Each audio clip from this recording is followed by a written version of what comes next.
Okay, there we go. Well, thanks again for being here for round two. I thought last week was a lot of fun, and hopefully you've already been learning some things, and we'll just continue to do that. Um, and again, I just want to say thanks for showing interest in getting to know our young people and their generation and thinking of ways that you can connect with them. Uh, Tonight, we're going to mostly talk about who is Generation Z. Um, I want to start off just by saying I'm not a sociologist or a psychiatrist or anything like that. So most of what I have to share, pretty much everything I have to share, is from other people, other researchers, and I did look at several different sources. And there's some things that are a lot of things are similar findings. Some things are a bit different, which is pretty normal.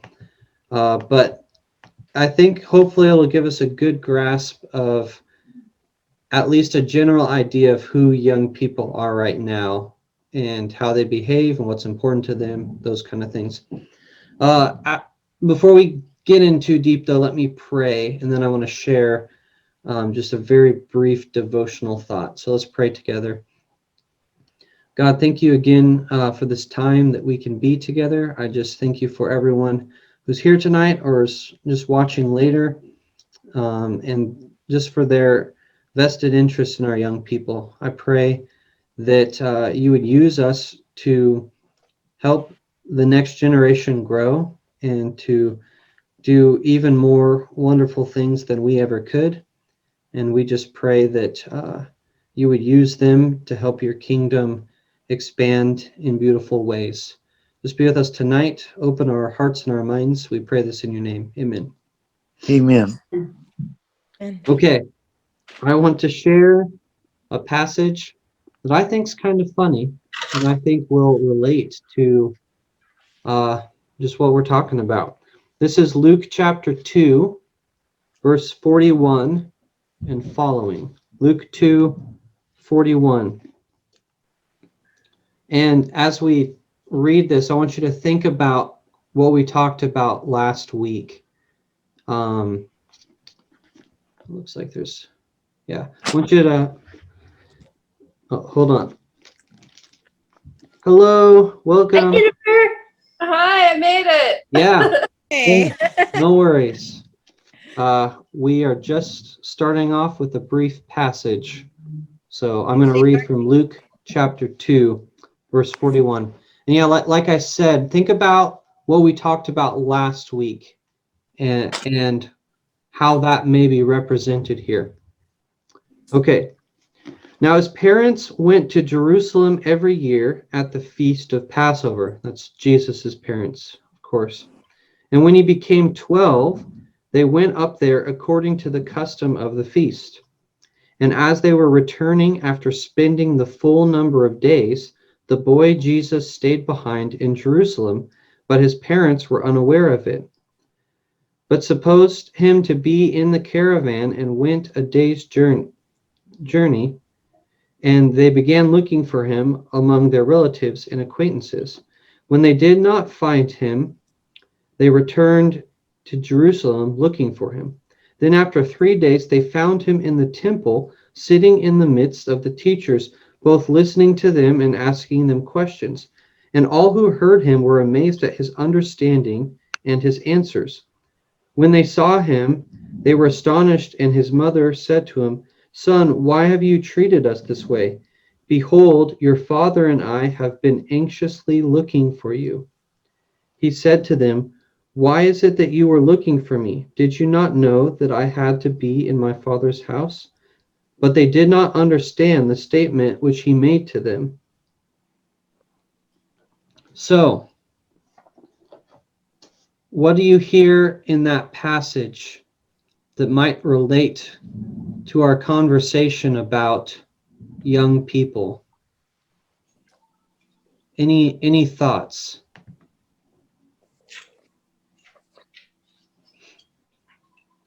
Doing their own thing. Yeah, I mean he's off doing his own thing. And, it's interesting because this is Jesus we're talking about.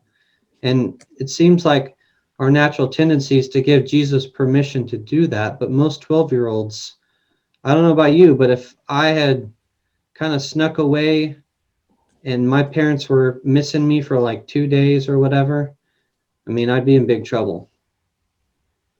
What else do you notice?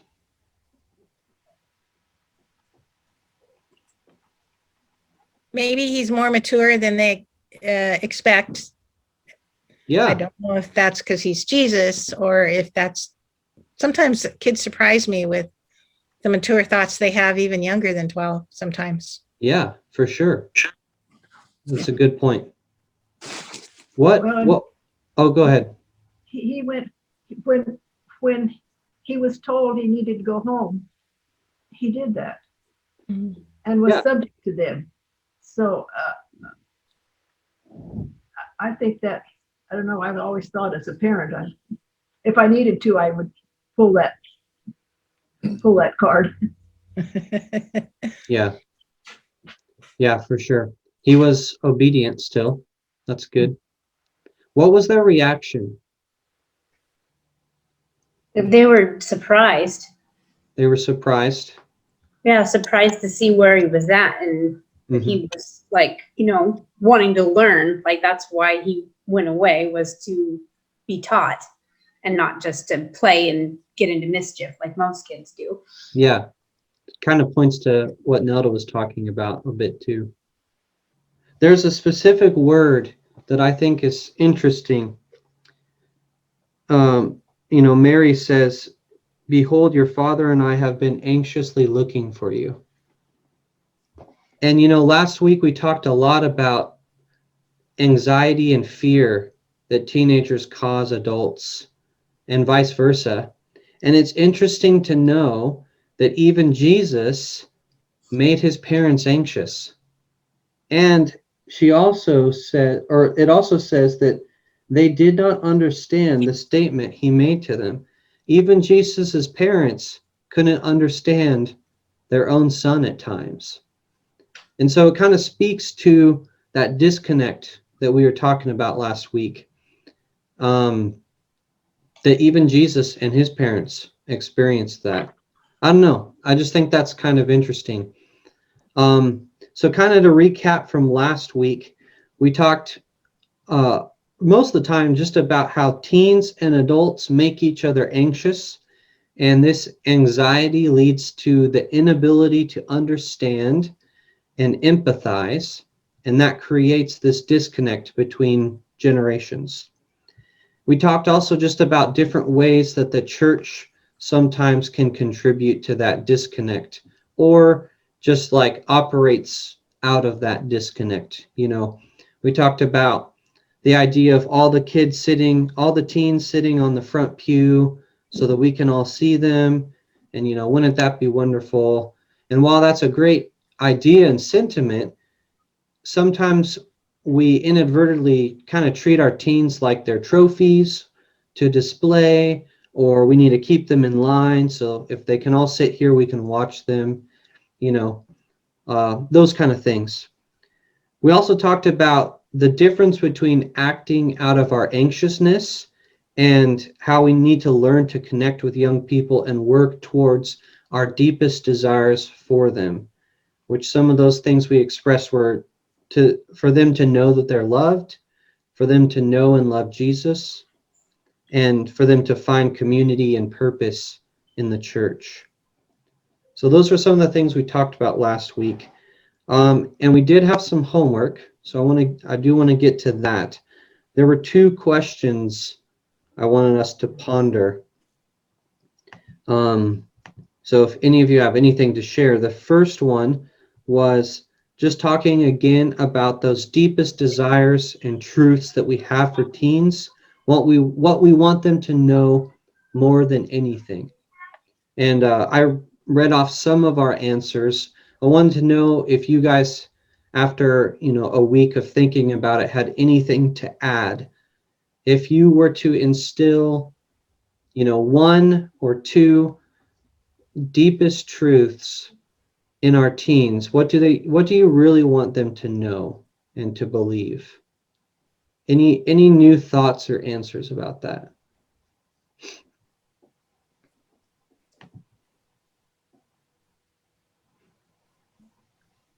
Yes, Dan. No, I was thinking this week, actually never read verse 52. It said that Jesus kept increasing in wisdom and stature in favor with God and men.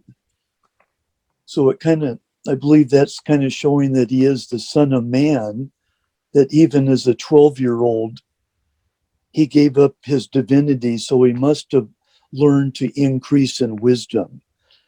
And as our teens will finally find out too, as I have, what I knew was truth when I was 12 isn't what I hold at truth being 50 years old now. So I've learned to change my theological thinking and things. So I think the kids, to tell them that what you know today, you're going to be changing your ideas and we're going to let you learn without, I don't know, how do you say that, Kyle? We're supposed to teach them, but not to beat them over with our stick, saying this is the absolute. Did I kind of state that right? Or Yeah, I know what you're saying. Kind of the idea of passing on what we want them to know and not giving any room for new thoughts or deviation or creativity, that kind of stuff. Yeah, that's good. Any other thoughts? Yeah, Janine. Well, we touched on this last week too, and it just seems to me like if you could teach, if teenagers could really believe that God loves them no matter what, and that this creator of the universe knows who they are and wants the best for them and loves them and will love them through thick and thin. Just to me, that seems to be so vitally important. Yeah, that's good, Janine. I Anyone think else? Oh, yep. kind of going off of that, like it's never too late and you're never too far gone, or you've never done too much. Like Right. God will always take you back. Yeah. Wise words. Yeah, it's all around the same lines, but I just wanted to say that, it would be good for kids to know, like, the story of Jesus and the reason why he died, the purpose that he died for sinners.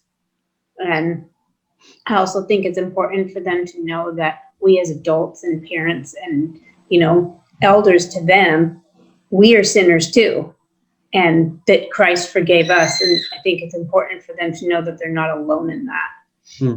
Yeah, that we have faults too. Yeah.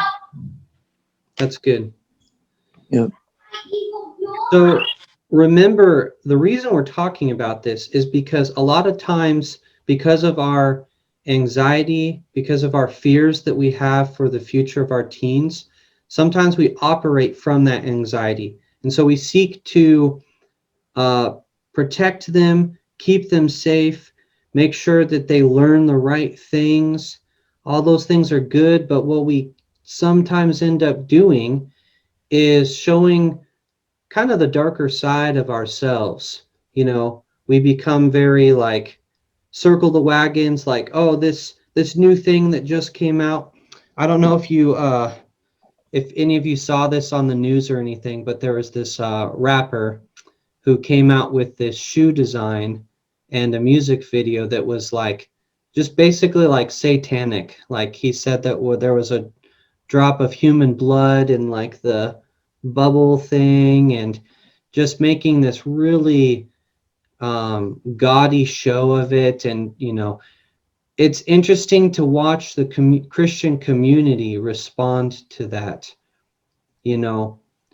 and our young people are smart enough to see what our motives really are, And sometimes our best intentions of like trying to keep our young people from evil aren't always communicated very well. So on the flip side, if we start with those deepest desires, if we look at our young people and we say, I want this person to know that God loves them no matter what, they're never too far gone, I make mistakes too. If that's where we start from, we're probably going to approach things differently. We're probably going to talk about things differently, right? So that's why it's important to know those deepest desires that we want to instill in our young people. By the way, if you guys ever want to jump in, just kind of start talking, because I'm kind of doing the Brady Bunch thing here with, we've almost got 9 squares, but it's a lot easier if you just interrupt me or, something like that. So anyways. There's Okay. a pop culture reference for you. Yeah, I'm old enough to know Brady Bunch. I watched reruns. I was big into TV Land and all that at my grandpa's house. But you Hey, asked, Kyle. yeah, Oh yeah, just a thought here to help us along. I was thinking, as a parent or mentoring a child or something, is it best, rather than saying what I think about those shoes, ask the young adult what he thinks about it before I chime in and tell him what my opinion is, to yeah, give him a chance for free thought. And yeah. I think that's a good approach, because if you come in guns a-blazing, they probably agree with you, but they probably don't want to keep talking with you, because who knows if that's like your starting point, like who knows how much more intense you're going to get, right? oh, Because what do they see on the news? They see, these people wearing red hats or blue hats yelling at each other, and they don't want any part of that. So yeah, by you sitting down and saying, hey, I saw some person came out with these crazy shoes. Like, what did you think about that? They'd probably think that it's just as crazy, at least most of our kids that we have in our church right now, or they would, at least I think you'd find some common ground there. And then it becomes a good discussion that they are in control of, and not, something that they get to listen to you rant and rave about another crazy person in their generation, or a younger person. So that's a good thing to do. And we'll definitely, like, eventually I want us to get to more like practical stuff. So we definitely will do that, but along the way, anytime you guys have questions or thoughts like that, that's good. I want to talk about practical ways that we can connect, or just techniques or whatever, without trying to talk about teens as if there's some kind of subject that we're studying. Although they kind of are. And that kind of brings us to our next question. So tonight we're going to be talking about, oh yeah, Jennifer, were you going to say something? Oh, it's just taken me back to when I was a teen, and it was all about the shock factor, so it's like, they're always trying to come up with something that'll just shock you, and I thought I could handle it, but there's certain things that do shock me. Oh yeah. But like when I was a kid, they were streaking, and they were, the rock stuff was into, like, I was trying to think who it was, but they were doing shocking things with the rock stuff, so it's not like it's the first time, but they're always coming up with another way to shock you. Yeah, exactly. So I guess, is it best not to be shocked? Is that the idea? Keep the dialogue open. I mean, they're probably just as shocked. Or when I was your age, it was like this. Like, one of the things we talked about last time was this idea of comparing generations, and how that's not always very helpful. Like, we talked about that thing that you'll see on Facebook a lot, where you got a picture of some old technology, and it's like, oh, if you know what this is, then you're smart or whatever. and I was just thinking about that even today. Like, you could show a picture of a rotary phone, or maybe you've seen the videos of like a dad giving that to their kids and being like, make a call with this, and they can't figure it out. It's like, you can maybe use a rotary phone, but who do you call when your iPad's not working? You call your grandkids or your kids or whatever, right? Because they know how to fix a far more advanced piece of technology than you could ever, wrap your head around, which is just so funny, So there's always going to be shocking things. And I think the point is to not be like reactive. There's a difference between like responding and reacting. And I think usually we react poorly. So that's what I would avoid. Being shocked, it's okay. I'm shocked still. But choosing not to react is important. So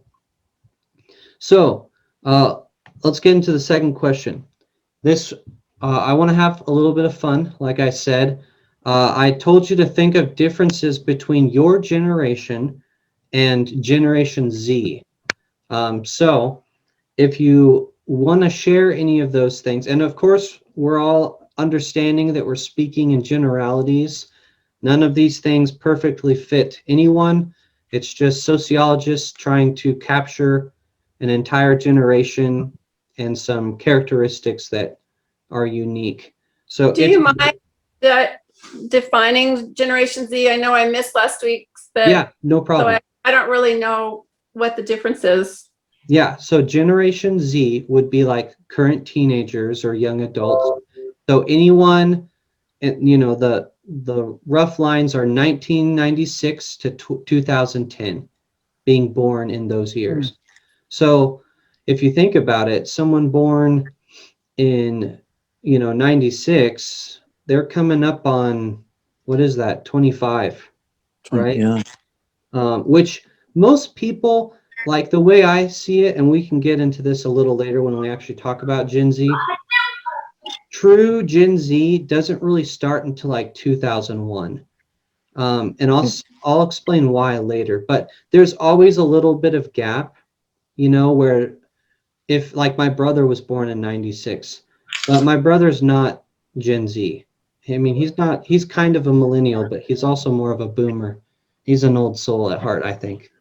Matthew, if you're watching this, I'm sorry for calling you a boomer, but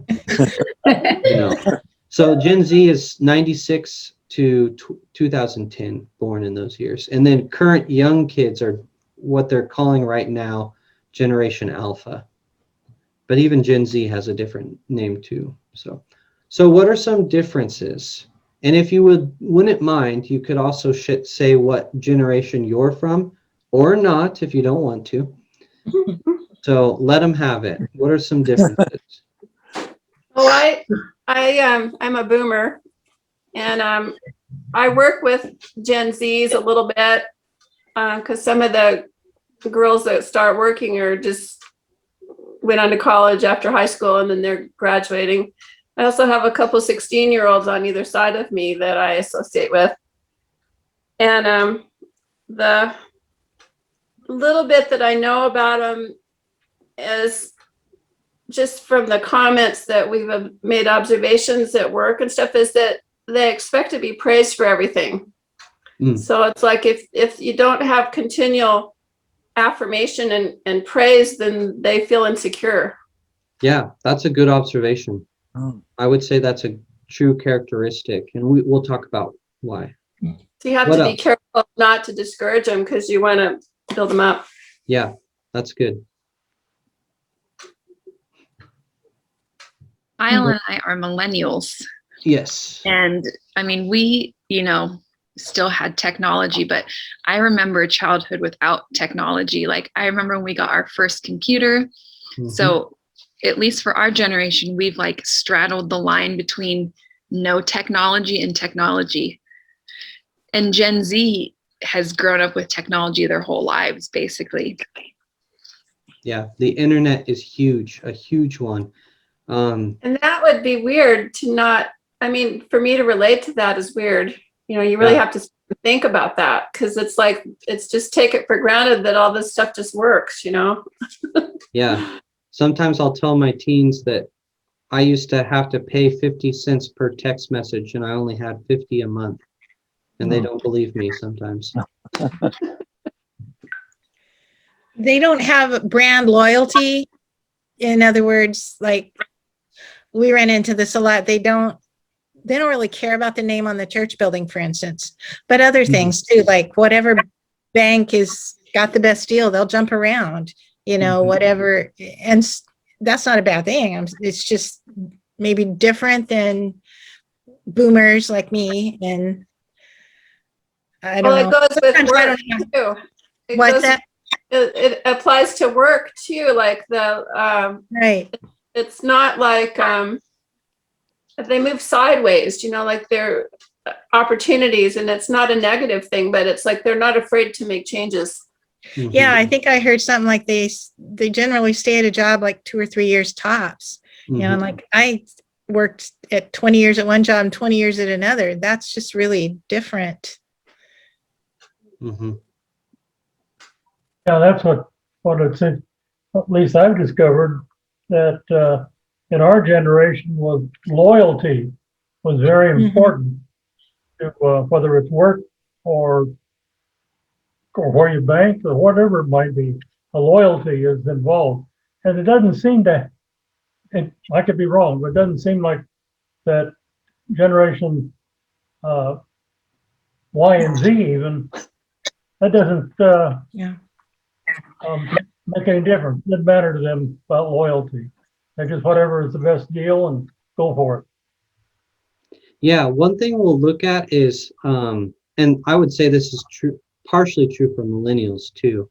We'll look at how a lot of Gen Z, they actually really do care how the companies treat them, but their threshold for that loyalty is a lot lower. And I think that's what we see is like, oh, well, they're just jumping around. They have no loyalty. I think the real thing is they have high standards for that kind of loyalty because they live in an insecure world. I thought it was based on being taught loyalty. I thought loyalty is taught. I think that is true. And I guess the question would be who failed to teach them that? And sometimes it's earned. It has to be earned as well. Yeah. That's one thing. Like, I know one thing going around, at least on Twitter and stuff right now, is this idea of cancel culture. We won't talk about that tonight because that's just too big of a subject. But that's, on one side of the coin, you see, oh, well, if something doesn't fit their needs or style, they just cancel it or they just jump ship. On the other side, you see that maybe they have a great concern for what that loyalty should be from the brand or from the person or whatever it may be. And if they're not living up to those standards, then they'll jump ship. So two sides of the coin on that. Yeah, Stan. Yeah, just thinking about teaching the children loyalty. I'll be the devil's advocate here now. Are the kids not seeing loyalty from the companies their parents maybe work with? There's getting layoffs. Yeah. Why should I be loyal to them when they can care less about me? That's a good point. That, I think when I grew up, my parent, boy, wherever you worked, you never get late and they give you wages. But now it seems like, oh no, we don't need you anymore. Yeah. And in some ways, like older generations are trying to give younger generations more, trying to give better and fair pay, better working conditions. And so it would make sense that they're starting to demand that more. And if companies aren't providing those things, then they're not going to support them. And in some ways, to me, that sounds very similar to the boycott mentality of older generations. If a company's doing something wrong, we boycott them. And that's how capitalism works, and we're going to show them as a people that they can't do business that way. You know. Any other? Yeah, Janine. Well, we're the quiet generation, 1936 to 45, something like that. So, but the thing that I thought was interesting about what they said about our generation, and I relate. We don't like to stir the boat. We respect authority and follow the rules, and we don't like to draw attention to ourselves. And I thought, that's. I was thinking about when things go awry at churches. You don't want to draw attention to yourself, or anyway, I can relate to the things that I read about what the silent generation is like. Mm-hmm. And it's so many years ago that there's a lot of water in between. Yeah, very different than, younger generations, where there is more of a me-centered kind of reality, and it's, the idea of having your 15 minutes of fame, like that's not a thing anymore. Now it's 15 seconds of fame, and more people can get 15 seconds of fame, on TikTok or whatever it may be. And people draw attention to themselves a lot more now. And you could say there's good and bad from that, for sure. Yeah, I was just gonna say, I don't even know what generation I'm from. Well, let me run through it real quick. Gen Z is born after 96. Millennials, 81 to 96. Okay, so I'm 81, so I'd probably be right on the cusp of the millennial then, right? Yeah, You're probably both. or Generation X is 65 to 80. And like I said, a lot of people who are on the line, they'll show characteristics of both. I mean, they're not hard and fast lines. So, well, I've never really researched it, so this is really interesting to me.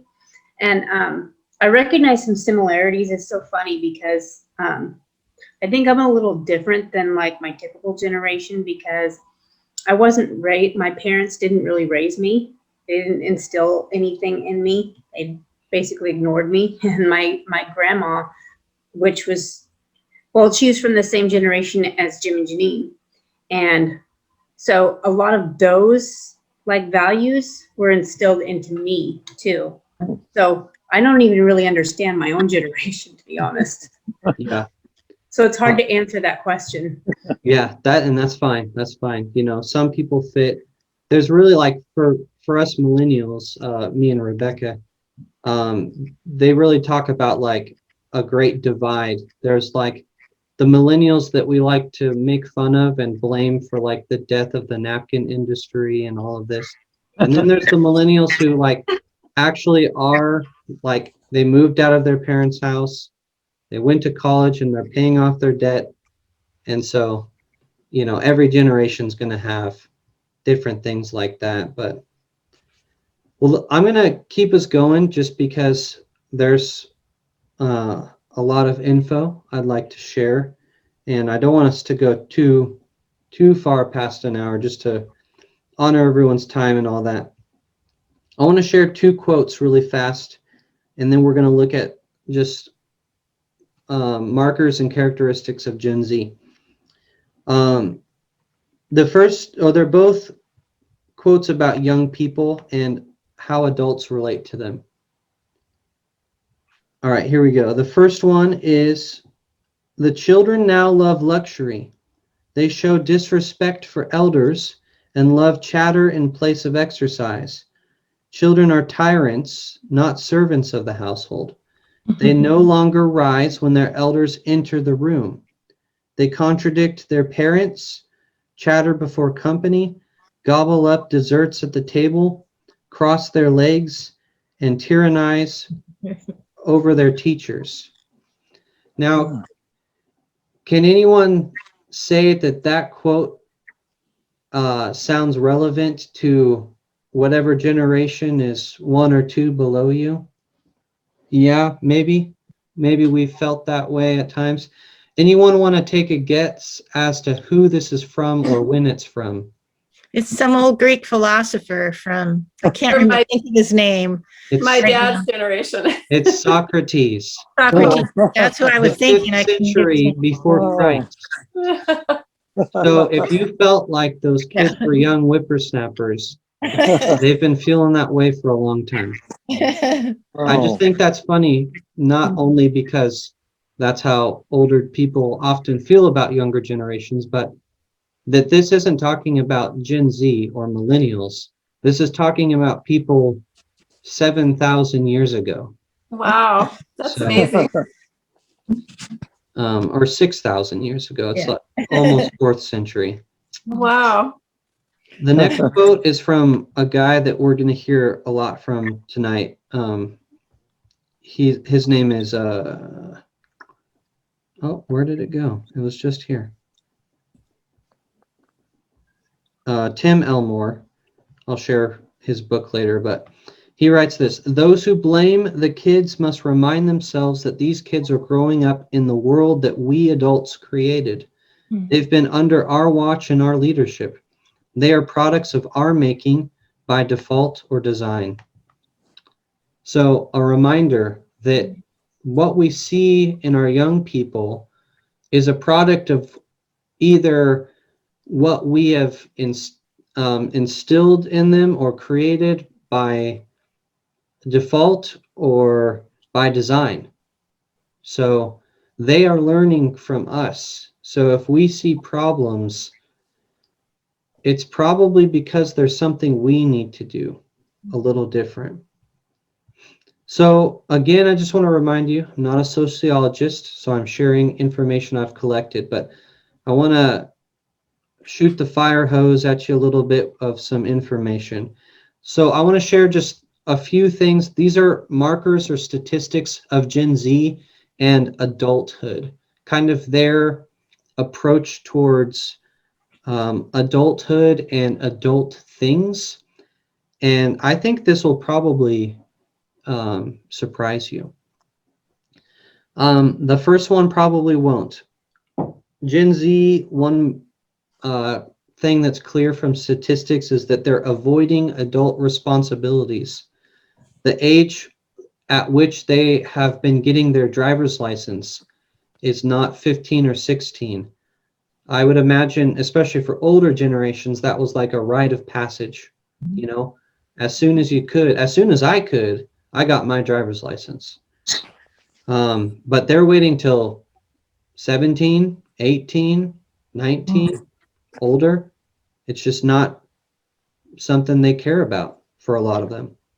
Again, these are generalities. The age at which they begin working is a little later. The age at which they begin living on their own is later. And both of those things are also true of millennials. All these things are rising. So they're kind of putting off adulthood a little bit.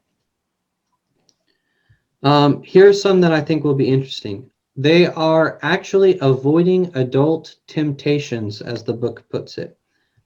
For instance, when it comes to drinking alcohol, 29% of 8th graders reported of Gen Z drinking alcohol, and that's down from 56% of the previous generation.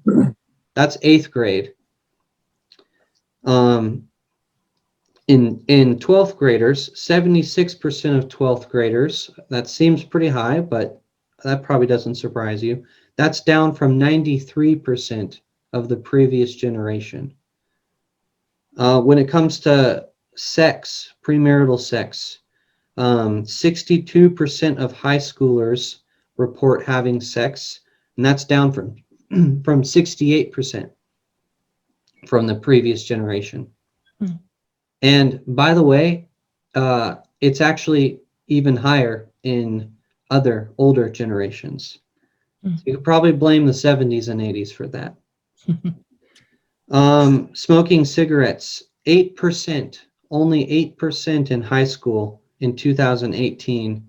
And I didn't get the other statistic, what it's down from, but quite a drop. So why is this? There's lots of people have tried to throw answers at this. Why would they be waiting to get their driver's license? Why are they having sex less? Why are they drinking less alcohol and using less drugs? It's actually really interesting because typically we have this mindset that each generation after ours gets worse in those vices, if you will. But it's actually reversing the trend. They're drinking and smoking and having sex less. And like I said, there's lots of different reasons people have thought up. Some of it is, with technology now, with apps like Tinder, if you're not really a looker, a lot of people are just going to swipe you away. People are interacting more online than in person, and so that could be why. Other people have said that, they've seen the adverse effects of their parents or older siblings going, using drugs and alcohol, and they're just choosing not to. Lots of different reasons, but I just want to share that because I thought that was interesting. They're also changing adult norms. Like I said, their community is primary online rather than in person. Now, one thing I want you guys to also realize is that doesn't mean that they don't do things in person. It's just that their sense of community is found very easily online. One place I've seen this a lot is like video game streaming. So a lot of people will play video games and they'll have thousands of people watching them. And you'd actually be surprised at how cool of a community that is for this person who's just playing video games and talking to his chat, all these people watching him play video games. And I mean, they get thousands of people a day watching them play. Mm-hmm. It's just interesting. It doesn't mean that they don't have friends and do stuff in person. It just means their sense of community is found easily online. And that's different than our, like having social clubs or civic groups and things like that of the past. Their beliefs are more individual rather than corporate. That kind of goes to the loyalty thing and just the sense of group identity. Their ideas on gender, race, sex, and religion are becoming more fluid. We'll talk more about that. And then people have used these three words to kind of describe the world that they live in. Post 9/11, most Gen Z would not even remember, even if they were born in 96. My brother doesn't really remember 9/11 like I do, or like anyone older than I would remember. Post 9/11 world. Think about what that did to our world. It did create a sense of unity for a very short time, and then it created a sense of fear of the other, fear in war, all that stuff. Post-millennial, so just the idea of a new millennium and all the technological changes that have happened since 2000. And then finally, post-Christian. And this one is bigger than just a study of generations. America for a while now has been in a state that a lot of religious people and sociologists have called post-Christian. And what that really describes is that religion and church are just not the norm. They're not the center of society for the majority of people anymore. It's not like normal for a person to just be a Christian. So these are all just things about Gen Z and adulthood. The next thing I want to share, just again, as we're just trying to get to know in general what teens are like in this generation. I want to share 9 markers of Gen Z These are just 9 things that, again, aren't true for every single teenager, and aren't only true for their generation, but they're 9 things that are, generally speaking, characteristic of young people right now. And for each one, if you guys want to stop and ask questions or make observations, like I said, just feel free to interrupt me. The first one is pretty obvious. We've talked about this a lot. Is just that they are digital natives. They have been raised with smartphones, social media, and Google. Does anyone remember Ask Jeeves? Do you remember before Google there was Ask Jeeves, where it was like a butler kind of a guy at a website, and you just got all these weird answers, I mean, can you imagine growing up and always having Google at the end of your fingertips? You can ask any question and you have the answer. When I was a kid and I'd go to the library, older people would say, oh, well, we used to have to go pull out these drawers and look up these cards, and they have no idea what that's like. Anything they want is right here. They have access to it. We'll talk more about that later. Gen Z cannot remember a world without the internet. And that a lot of people call them digital natives. And what that also means is, and I think this is also true for most millennials, especially younger millennials. I'm kind of a younger millennial. Young people can pick up a device that they've never seen before, and they can figure it out in seconds. I don't know if you've ever got like a new Fitbit or Apple Watch for Christmas and you can't even figure out how to turn the thing on. And then once you turn it on, how do you get all the settings? It's intuitive for them. They don't have to look through a manual. For whatever reason, since they've been so saturated in it, they can just do it. Technology is better now too. Yeah, it is. When I first started, with computers in my job years ago, we were still using DOS. Who even knows what that is? It was not intuitive. Yeah, it was not easy to use. Okay, I'm sorry. Go ahead.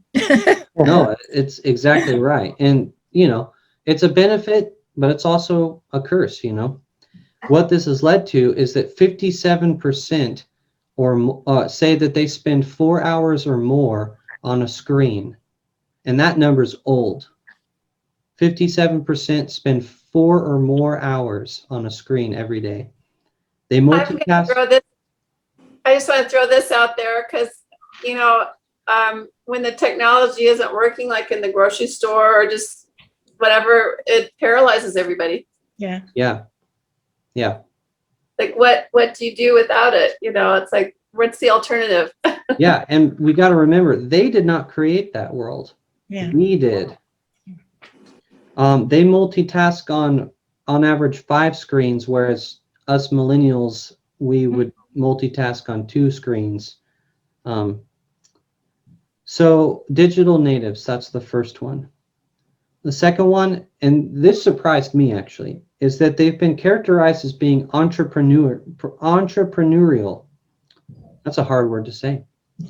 Gen Zers have been raised with businesses like Uber and Airbnb, seeing how easy and simple it is to use your own time and resources to make money. 72% of older Gen Z want to start their own businesses. Gen Z is markedly more willing to save money rather than spend it frivolously. Oh, That was interesting. yeah. It's a lot easier to start those kind of businesses nowadays, and they've seen, I even think about the change from Blockbuster to Netflix. Netflix destroyed the entire movie industry. If you think about it, they put all of those places out of business because it was just an ingenious idea.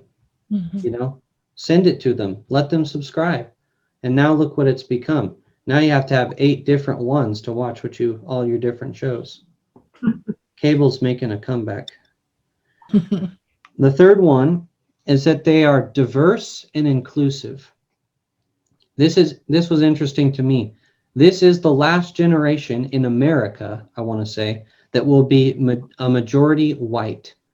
52% of this generation is white, and that will change by the next generation.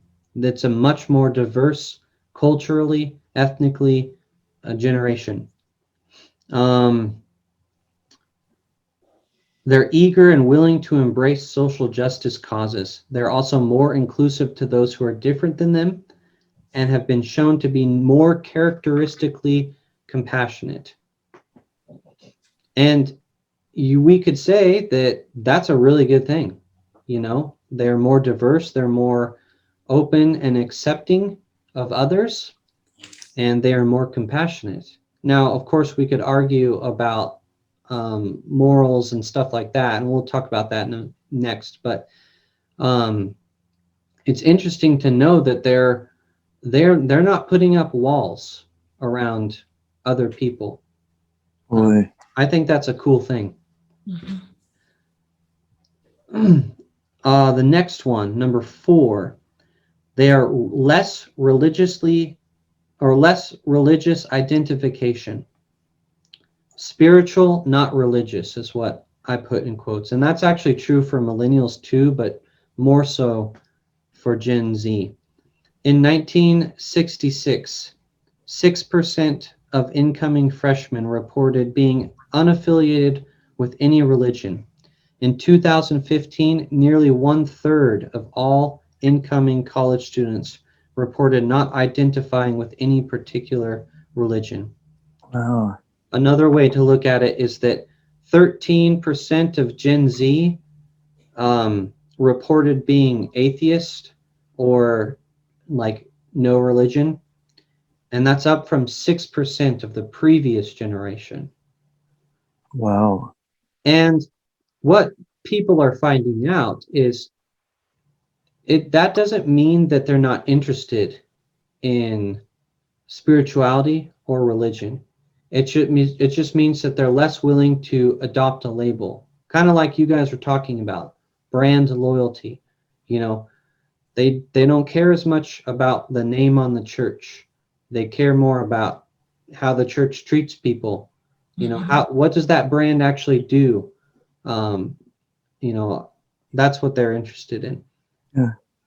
I was going to say, Kyle, with number 3, if they're more welcoming and they look at religion, which is not welcoming, I would think that'd be a good reason.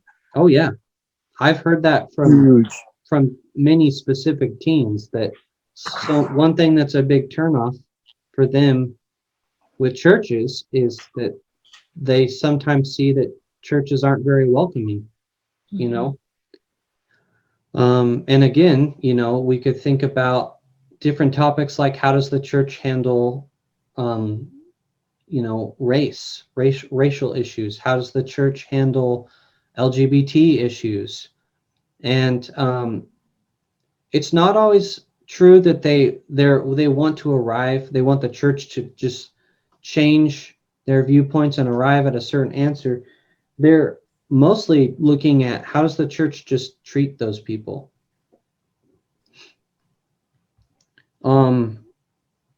That leads us to the next one. Number 5 is just this idea that a lot of things are blurry for them, and they're okay with that. The formerly distinct lines that we draw in the past are more blurry. And some of that's because technology has blurred those lines between stuff like home and work, study and entertainment, public and private. Gen Zers have a different experience of family. You know, for example, same-sex households, working moms, stay-at-home dads, 3-parent families, couples choosing to not have kids. They're more comfortable. They're more open to, you know, different ways of doing family other than, you know, the nuclear family. And along those lines, their thoughts on gender and romantic identities have become blurry as well.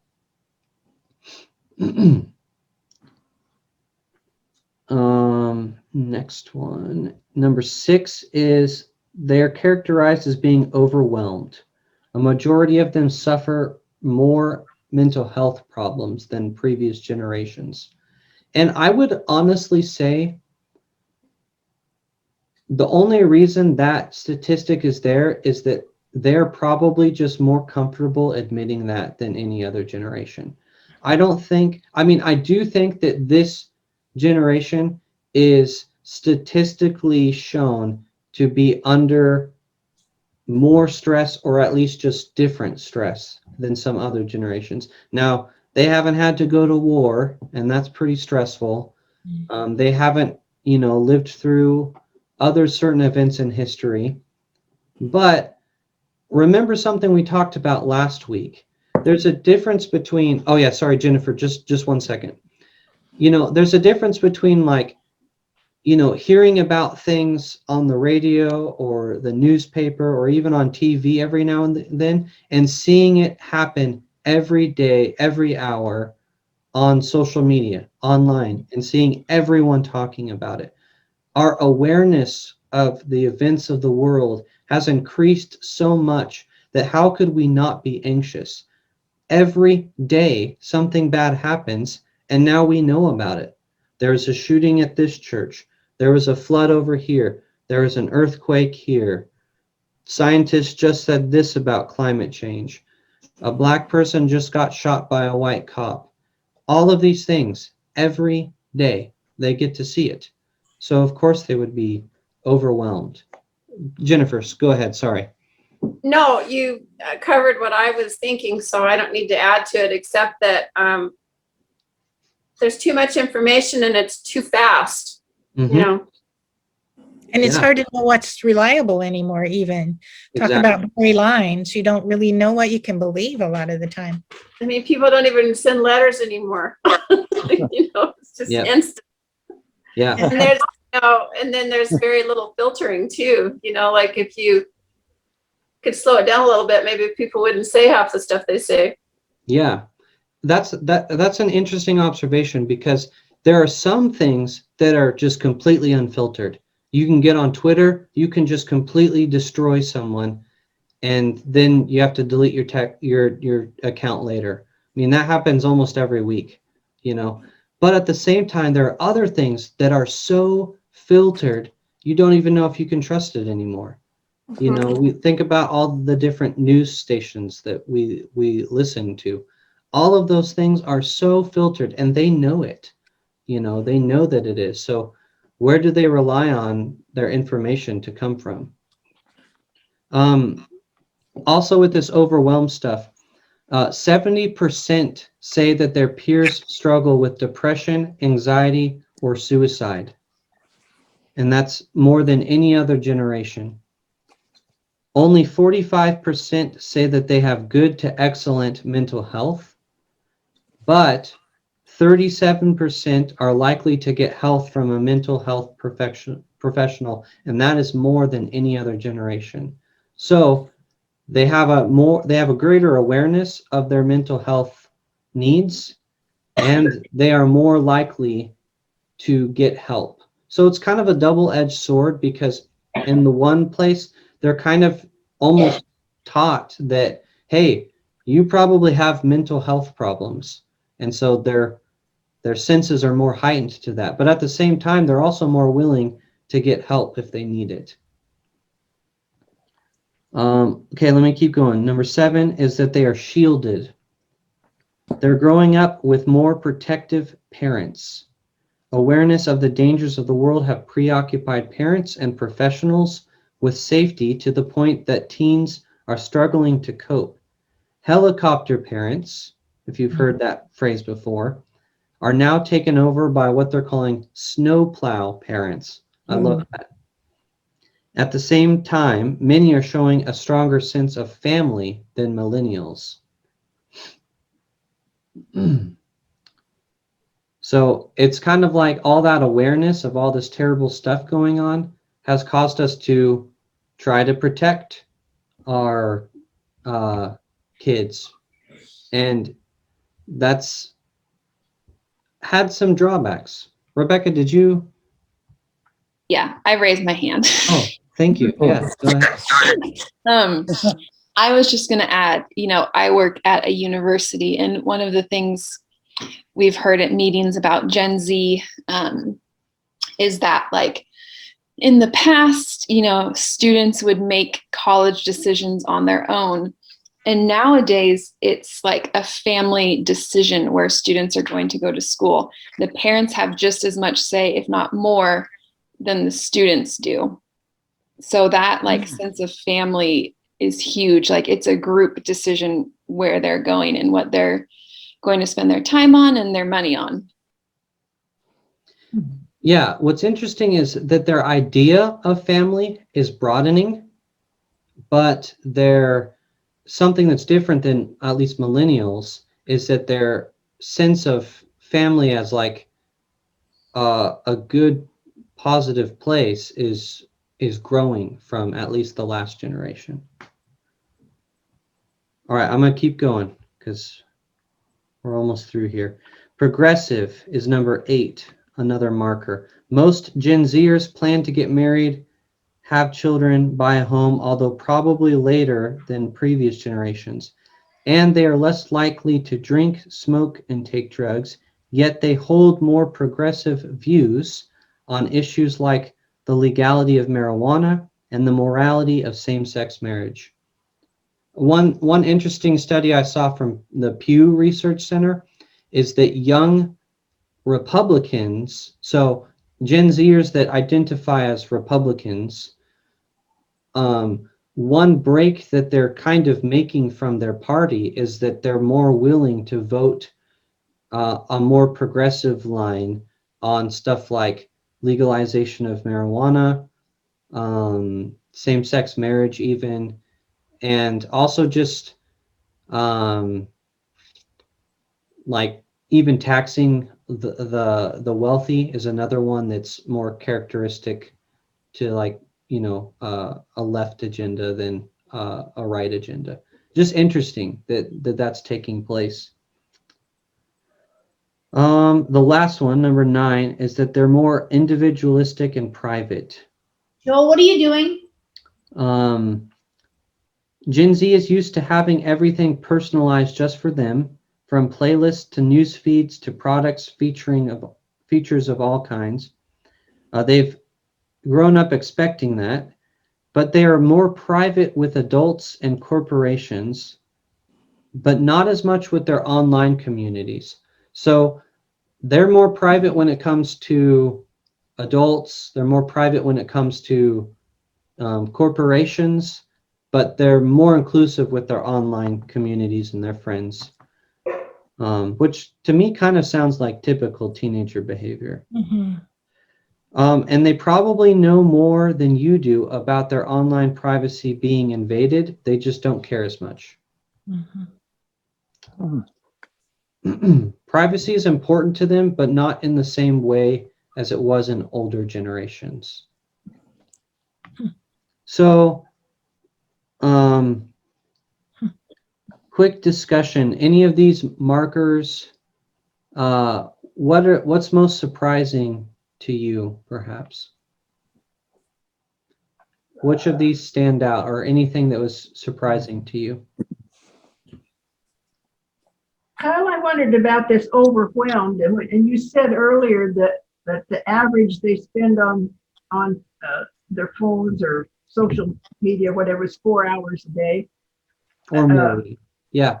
Or more. I mean, that alone, if you're going to try to do all the sports or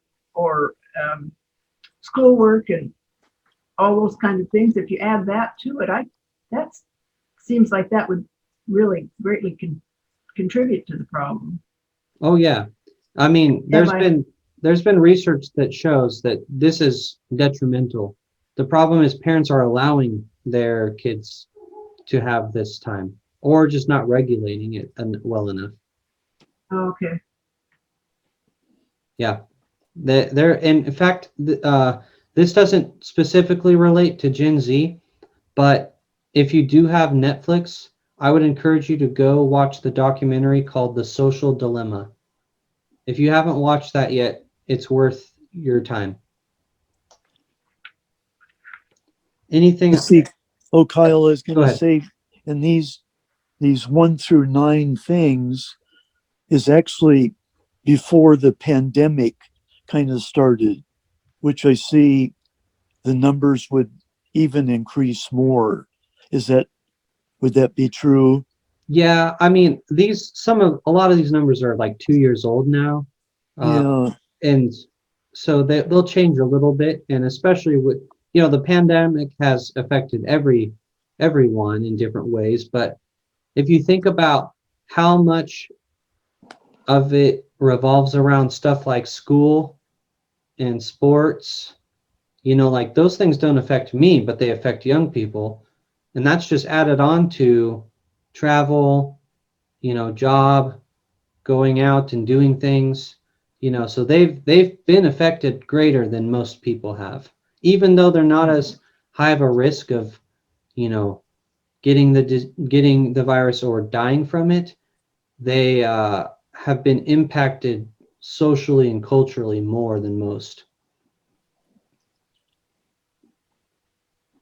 Anything else, other observations?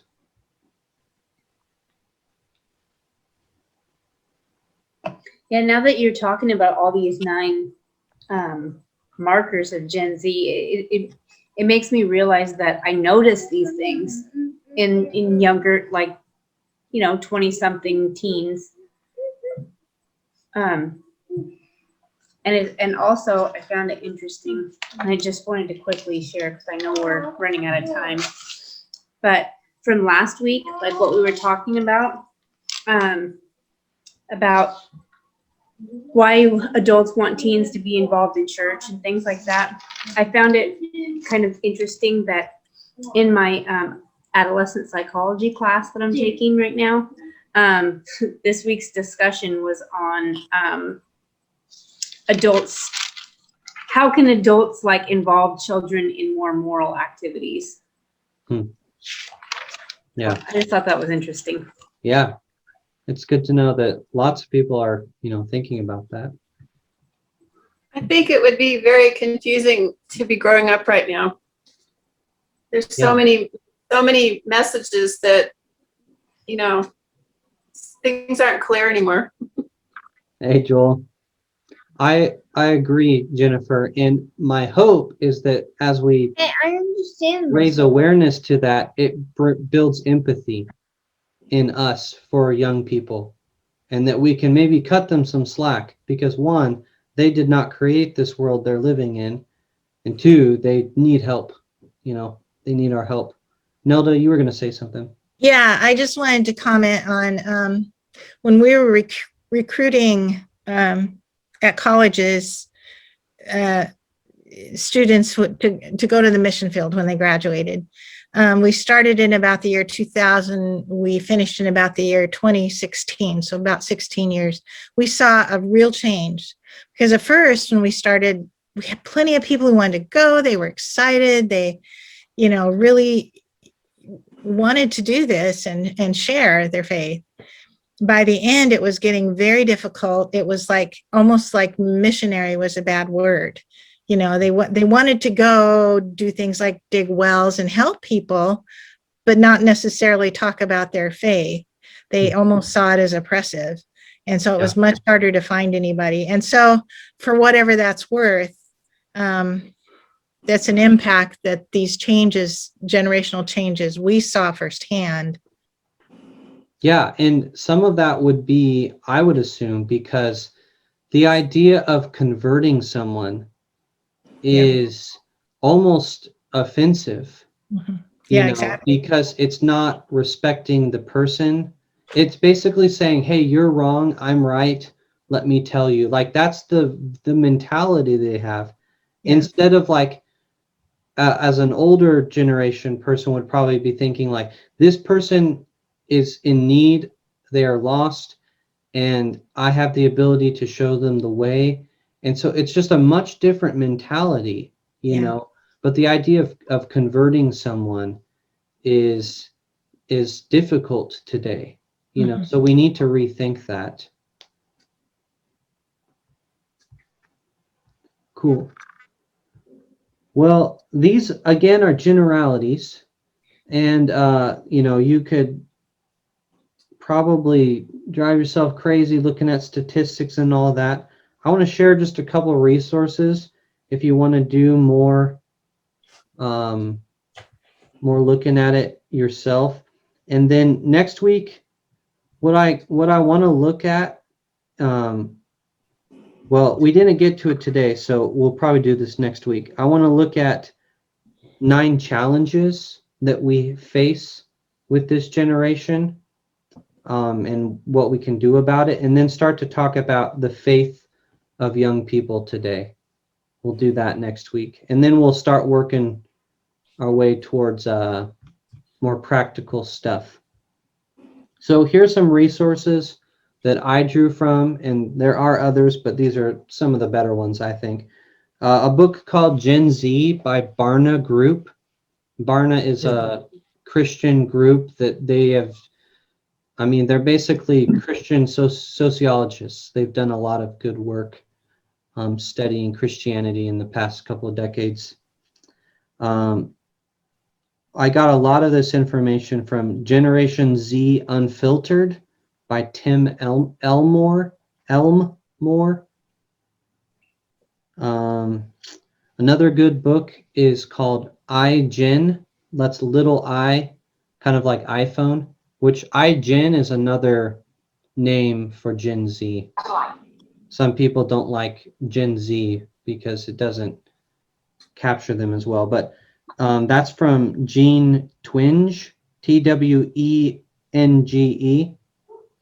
and she does something kind of playful almost. She has these about 8 to 10 characteristics that all start with the letter I, just like iGen, but good resource there.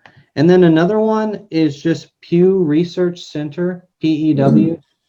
They have an article that has a lot of stats.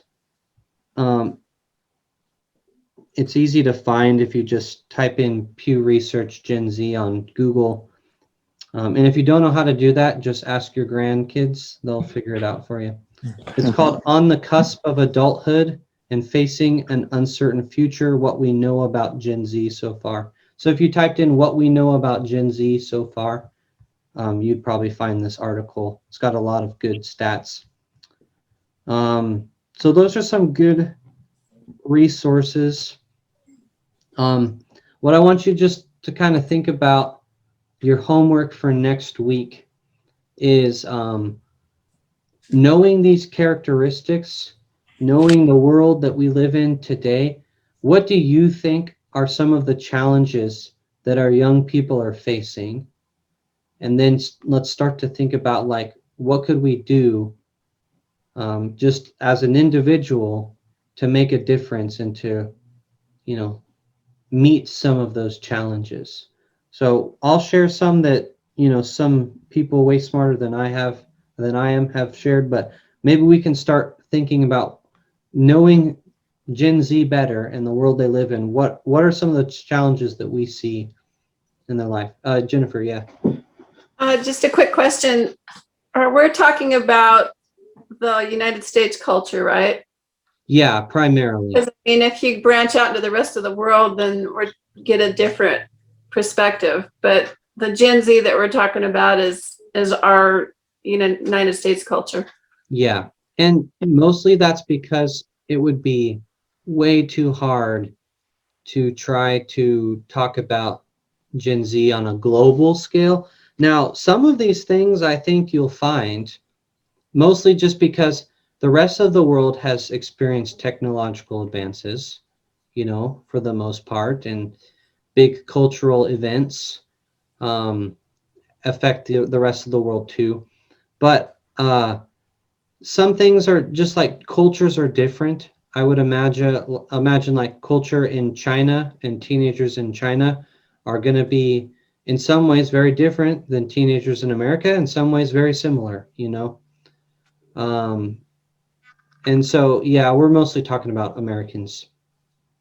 But that statistic I shared about 52% being white, so that would be American. So, I mean, even just thinking about that, I think if you look at that Pew Research article, it'll show you the difference generation to generation in America, how that racial breakdown has changed. It's very interesting.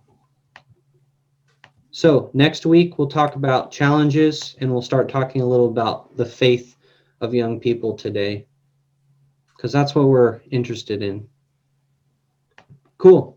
All right. Well, thank you, everyone, and we will see you next week. Thanks, Kyle. Thank you. Thanks, Bye. Kyle. Thank Good you. job. Everybody. Bye-bye. Bye.